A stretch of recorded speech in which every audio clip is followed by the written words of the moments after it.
हजारों गाड़ियों के काफिले के साथ इम्तियाज जलील मुंबई की ओर कूच कर रहे हैं। सीधे उन्हीं से बात करते हैं। इम्तियाज जी, आखिर क्या वजह हुई कि आपको इस तरह से औरंगाबाद से मुंबई जाना पड़ रहा है? देखिए, मैं सिर्फ औरंगाबाद से नहीं, आज पूरे महाराष्ट्र से लोग इकट्ठा हुए हैं। वो हुकूमत को याद दिलाने के लिए जा रहे हैं हम कि ये राज्य जो है वो कायदे से, कानून से, संविधान से चलेगा।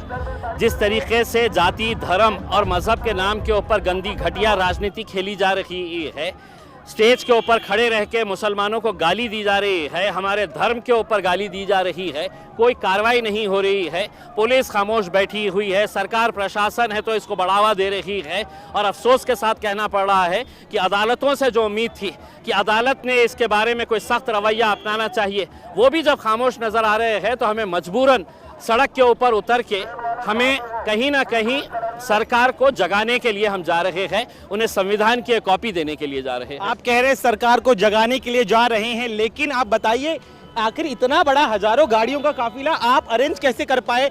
कितना समय आपको लगा? किन किन संस्थाओं से आपने बात की? मैंने सिर्फ एक प्रेस कॉन्फ्रेंस के अंदर ऐलान किया था कि अब हम मुंबई की तरफ चलेंगे करके, और उसके बाद कहीं पर मुझे कोई मेहनत करने की ज़रूरत नहीं पड़ी।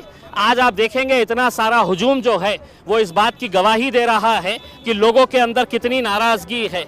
क्या ये देश, क्या ये राज्य गुंडागर्दी के हिसाब से चलेगा कि कोई कुछ भी कहेगा और हमने खामोश बैठ के सुनते रहना चाहिए? पुलिस ने खामोश बैठ के सुनते रहना चाहिए। महाराष्ट्र का एक इतिहास रहा है, बहुत अच्छे पुलिस ऑफिसर्स यहाँ पर रहे हैं, लेकिन अफसोस के साथ कहना पड़ रहा है कि राजनीति ने इनके ऐसे हाथ बांध रखे हैं कि ये बेचारे भी कुछ कर नहीं पा रहे हैं। अपनी आंखों के सामने देख रहे हैं कि गैर कानूनी कुछ हो रहा है, कोई क्रिमिनल एक्ट हो रहा है, लेकिन कर नहीं पा रहे हैं क्योंकि सरकार ने इनके पूरे हाथों को जकड़ के रखा हुआ। लेकिन देखिए, रामगिरी महाराज का कहना है कि उन्होंने कोई भी गलत बयान नहीं दिया है। अगर आपको आपत्ति है तो आप कोर्ट जाइए।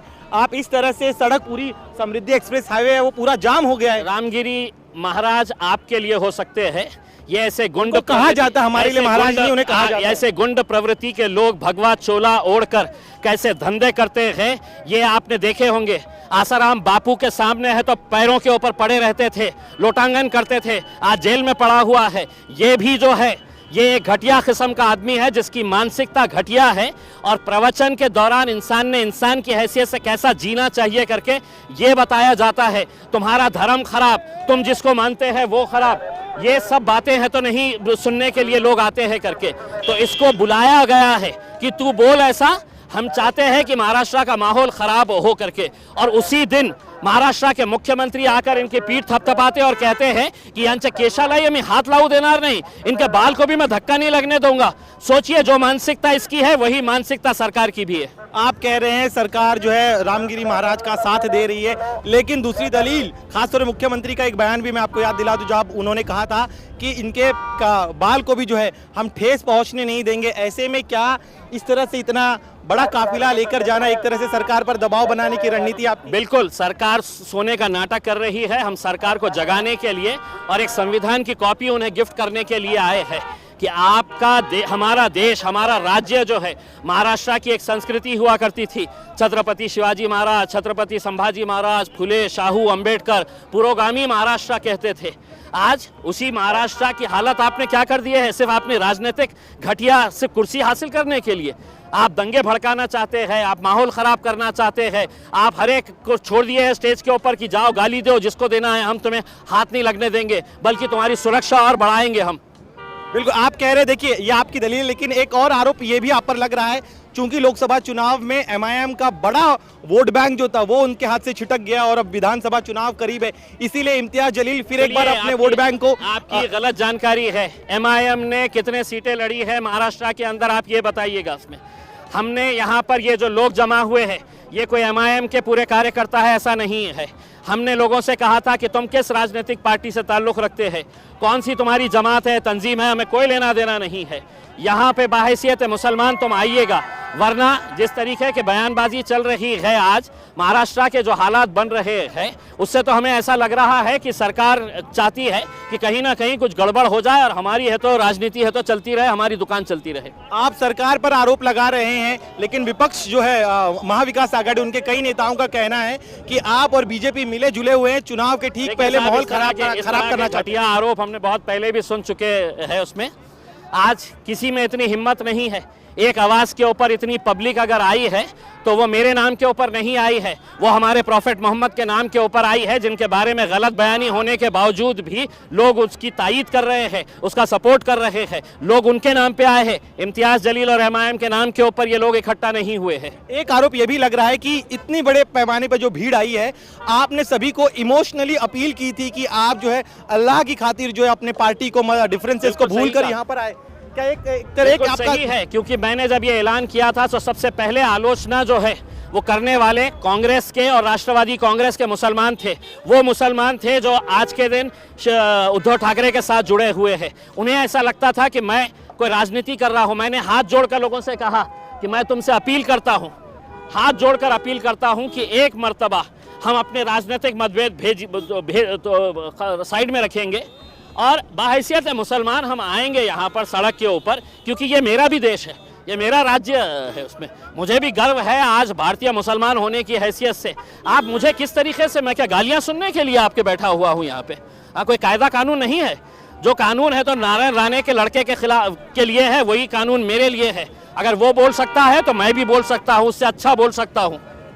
लेकिन आप लगातार दलील दे रहे हैं कि आपकी संस्कृति में नहीं है, सिखाया नहीं गया है, इसीलिए आप भड़काऊ बयान नहीं दे रहे हैं। लेकिन दूसरी तरफ जो आपके विरोधी है वो कह रहे हैं कि आज सही मायनों में एमआईएम जो है वो पूरे दल बल के साथ मुंबई पहुंच रही है और आज तक कभी देखा नहीं गया कि इतने बड़े पैमाने पर इतने संख्या में लोग मुंबई कूच करे हजारों गाड़ियों के साथ। देखिए, मैंने पहले ही कहा था पहली प्रेस कॉन्फ्रेंस के अंदर कि महाराष्ट्र के इतिहास की ये सबसे बड़ी रैली होगी, लेकिन जैसे जैसे ये काफिला बढ़ता गया, मैं आपको यकीन के साथ कहता हूं कि हिंदुस्तान के इतिहास के अंदर इतनी बड़ी रैली आपने देखे नहीं होंगे जो आज मुंबई पहुंचे तक लोग अलग अलग इलाकों से हमें जोड़ने वाले। लेकिन अगर आपको मुंबई तक पहुंचने नहीं दिया गया तब क्या? निकले तो सही है, निकले तो सही है। हर रोज हमारा संघर्ष का दिन है, हर रोज हम लड़ते रहते हैं, आज भी लड़ेंगे, संघर्ष करेंगे।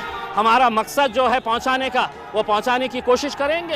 राजनीतिक दलों के झंडे को लाने से आपने क्यों इनकार किया? क्या आपके एक रणनीति का हिस्सा था? बिल्कुल, हमने ये कहा था कि ये कोई राजनीति का मामला नहीं है, ये हमारे मजहब से, हमारे धर्म से जुड़ा हुआ मुद्दा है, ये इंसानियत से जुड़ा हुआ मुद्दा है।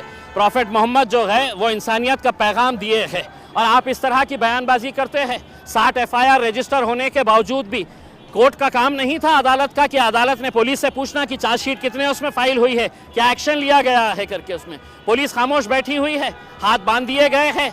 आईपीएस ऑफिसर डरे हुए हैं कि कहीं पर हमें कोई नक्सलाइट एरिया के अंदर ट्रांसफर कर देगा, तो कोई कुछ कर नहीं रहा है। चलिए, एक आखिरी सवाल मेरा, यहाँ पे जो पीछे भीड़ दिखाई दे रही है, इस भीड़ के बारे में बताइए। कहाँ कहाँ किन किन इलाकों से ये तमाम लोग पहुंचे? महाराष्ट्र के कोने कोने से, छोटे छोटे गांव से तक लोगों ने, जिनके पास पैसा नहीं था वो लोगों ने है तो थोड़े थोड़े पैसे जमा करके है तो ये गाड़ियां लिए हैं और गाड़ियां लेकर है तो उन्होंने ये समर्थन आपको आगामी चुनाव में भी दिखाई देगा? मेरा चुनाव से इस मुद्दे का कोई संबंध नहीं है, कोई संबंध नहीं है। आपको साफ तरीके से बताना चाहता हूं मैं। लड़ाई जारी रहेगी, लड़ाई जारी रहेगी, लड़ाई जारी रहेगी।